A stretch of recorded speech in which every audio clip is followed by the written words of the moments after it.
জুলাই আগস্টে জনতার যে অভ্যুত্থান, এই দেশের মানুষের জনগণের রাজনৈতিক দলগুলোর সাথে জনগণের সমর্থন ছিল বলেই সম্ভব হয়েছে পলাতক স্বৈরাচারের মতন একজন মাফিয়া স্বৈরাচারকে এই দেশ থেকে বিতাড়িত করতে সক্ষম হয়েছে সকলে মিলে।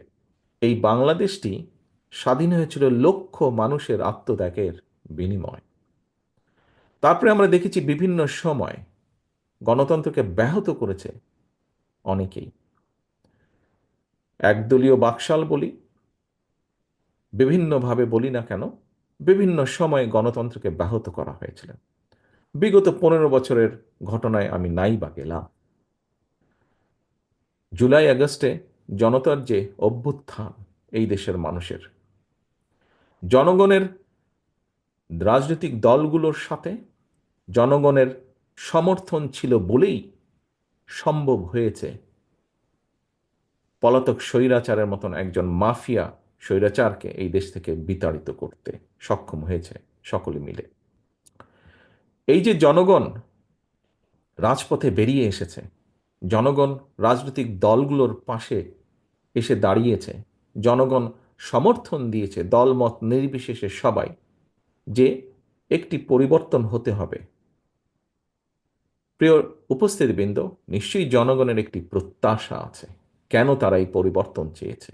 আমরা কথা বলছি কার মেয়াদকাল কতটুকু হওয়া উচিত, আমরা কথা বলছি কতটুকু সংসদের ক্ষমতা থাকা উচিত, কতটুকু গণপরিষদের কি হওয়া উচিত, বিভিন্ন বিষয়ে কথা বলছি। আমরা কথা বলছি একজন ব্যক্তি কতবার কি নির্বাচিত হতে পারে। আমরা কথা বলছি কার মধ্যে ক্ষমতা বাড়বে, কার ক্ষমতা কমবে, এসব বিষয় নিয়ে। কিন্তু দিন শেষে যারা আমাদের রাজনীতির সবচেয়ে বড় পুঁজি, আমরা যে বিষয়গুলো নিয়ে আলোচনা করছি, সংস্কারের যেই বিষয়গুলো নিয়ে মিডিয়া গরম, সেই বিষয়গুলোর কোনো রকম পরিবর্তন হলে প্রত্যক্ষ বা পরোক্ষভাবে হয়তো রাজনৈতিক দলগুলো উপকৃত হবে, রাজনীতিবিদরা উপকৃত হবেন হয়তো, বা পরিবর্তন হতে পারে রাজনীতির কিছু কিছু। কিন্তু আমাদের রাজনীতির সবচেয়ে বড় যে পুঁজি জনগণ, তাদের ইস্যুগুলোকে নিয়ে আমাদের কি কথা বলা উচিত না?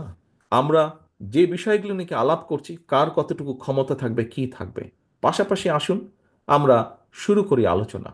জনগণের যে প্রত্যাশা, জনগণের যে চাওয়া, তাদের যে মূল লক্ষ্য বা উদ্দেশ্য, বা জনগণের যেই ডিমান্ডগুলো, সেইগুলো আমরা কি করব। লিলি হালাল বিউটি সোপ, বিএসটিআই কর্তৃক সনদপ্রাপ্ত দেশের প্রথম হালাল বিউটি সোপ, দীপ্তিময় উজ্জ্বল ত্বকের জন্য।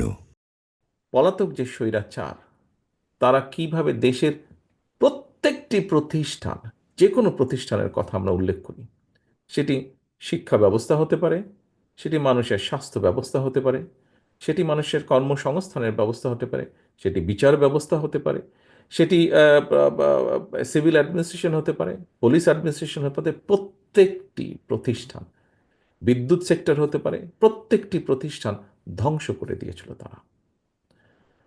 সবচেয়ে বড়, সবচেয়ে প্রথমে যেটি ধ্বংস করেছিল সেটি হচ্ছে বাংলাদেশের নির্বাচনী ব্যবস্থাকে বিতর্কিত এবং ধ্বংস করে দিয়েছিল।